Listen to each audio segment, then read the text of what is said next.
नमस्कार साथीहरू, आजको भिडियो एकदमै इम्पोर्टेन्ट रहेको छ। तपाईले फोटोशप पढ्नु भएको छैन चिन्ता नलिनुस्। तपाईले माइक्रोसफ्ट अफिसमा यसरी सहिलेसँग यस्तो खालको पासपोर्ट साइजको फोटो केही मिनेटमै तपाईले तयार गर्न सक्नुहुन्छ। एकदमै सजिलो तरिका रहेको छ साथीहरू। भिडियोलाई अन्तिमसम्म हेर्नु होला। यदि नयाँ हुनुहुन्छ भने च्यानललाई सब्स्क्राइब गर्नु होला। आउनुहोस् भिडियोलाई सुरु गरौँ। हामीसँग एउटा फोटो रहेको छ। मैले यो फोटोलाई ओपन गरे यसरी देख्न सक्नुहुन्छ। एउटा फोटो यसरी मजाले खिच्नु होला।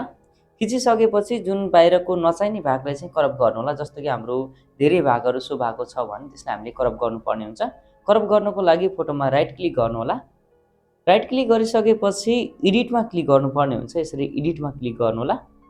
एडिटमा क्लिक गरिसकेपछि हाम्रो फोटो पेन्टमा खुल्नेछ।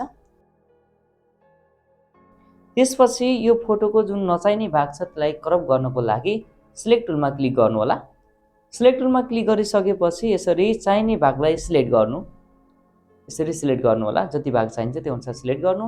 त्यसपछि क्रपमा क्लिक गर्नु। यसरी हामीले क्रप गर्न सक्छौँ पेन्टबाट है। हामीले पेन्टबाट हैन भने तपाईले मोबाइलदेखि पनि गर्न सक्नुहुन्छ। अब यो फोटोलाई सेभ गर्नुस् है। सेभेज नगर्नु होला। सेभेज गर्दाखेरि अर्को ठाउँमा सेभ गर्नुपर्छ, त्यही भएर सेभ गर्नु। सेभ गरिसकेपछि क्लोजमा क्लिक गरिदिनु होला। यसरी हामीले पहिला सुरुमा फोटोलाई क्रप गर्यौं।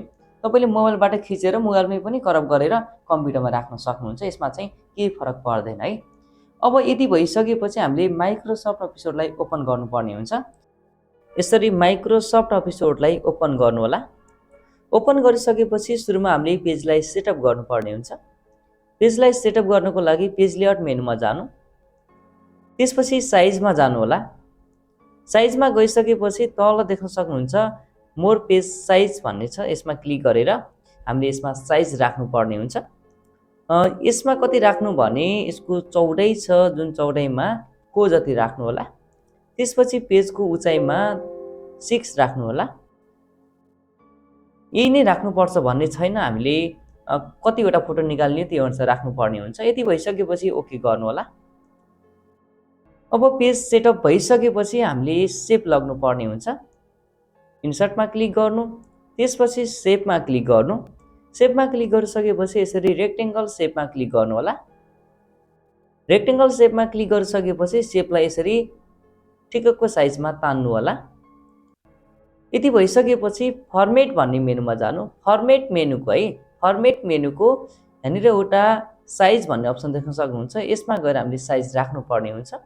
पासपोर्ट साइजको फोटोको साइज जुन उचाइ 1.2 हुन्छ, 1.2 राख्नु र चौडाइ 1 इन्च हुन्छ, 1 इन्च राख्नु होला। त्यसपछि इन्टर गरिदिनुस्। इन्टर गरिसकेपछि यो सेपलाई ट्याक्क कति साइजमा चाहिन्छ त्यो अनुसार मिलाएर राख्नु होला। यसरी मैले यहाँ राख्दिए। त्यसपछि कन्ट्रोलसँग डी गर्नु, डुप्लिकेट हुन्छ। कन्ट्रोल डी भनेको डुप्लिकेट है। किबोर्डमा रहेको कन्ट्रोलसँग डी गर्नु। त्यसपछि एरो बटनले यसरी सिधा मिलाउनु होला। कति स्पेसमा चाहिन्छ त्यो अनुसार यसरी सिधा राख्नु होला। त्यसपछि फेरि कन्ट्रोलसँग डी गर्नु, ट्याक्कै त्यही साइजमा पेस्ट हुनेछ। अब यति भइसकेपछि शिफ्टसँग तीनटैमा क्लिक गर्नु होला। यसरी तीनटैलाई सिलेक्ट गर्नु। तीनटै एक्टिभ भइसकेपछि कन्ट्रोलसँग डी गर्नु। यसरी तीनटै पेस्ट हुनेछ। अब त्यसपछि यसलाई सिधा बनाएर कति स्पेसमा चाहिन्छ त्यही अनुसार यसरी राखिदिनु होला। मैले यसरी यति ग्यापमा राखिदिए है। अब यति भइसकेपछि फेरि कन्ट्रोलसँग डी गर्नु, कन्ट्रोलसँग डी गर्नु। यसरी त्यही स्पेसमा यसरी पेस्ट हुनेछ। अब पेस्ट भइसकेपछि सबैलाई सिलेक्ट गर्नु होला। जति छन् सबै सेपलाई यसरी शिफ्टसँग क्लिक गर्दै जानु। शिफ्ट बटन दाब्नु, नछोडेर क्लिक गर्दै जानु। सबै सिलेक्ट हुन्छ। अब सबै सिलेक्ट भइसकेपछि यसको आउटलाइन अलिकति मोटो बनाऊँ। त्यसको लागि सेप आउटलाइनमा जानु होला। फर्मेटको सेप आउटलाइन। त्यसपछि वेटमा जानु। वेटमा गइसकेपछि कति मोटाइ चाहिन्छ त्यो अनुसार कुनै एउटा सिलेक्ट गर्नु होला। यसरी हामीले आउटलाइन पनि मिलाइसकेको छौँ। त्यसपछि फर्मेटको सेप फिलमा जानु, पिक्चरमा जानु। पिक्चरमा गइसकेपछि है, पिक्चरमा गइसकेपछि पासपोर्ट साइजको फोटो बनाउने फोटो कुन लोकेसनमा छ त्योमा जानु होला। मैले यसरी डेस्कटपमा थियो, डेस्कटपमा गएँ। डेस्कटपमा गइसकेपछि यहाँनिर विनेक नाम लेखेको एउटा फोटो छ। मैले यो फोटोलाई सिलेक्ट गर्छु। सिलेक्ट गरिसकेपछि यसरी इन्सर्टमा क्लिक गर्छु। इन्सर्टमा क्लिक गर्न बित्तिकै सबै सेपमा अटोमेटिक फोटो फिल हुनेछ। यसरी हामीले सहिलेसँग पासपोर्ट साइजको फोटो बनाउन सक्छौँ।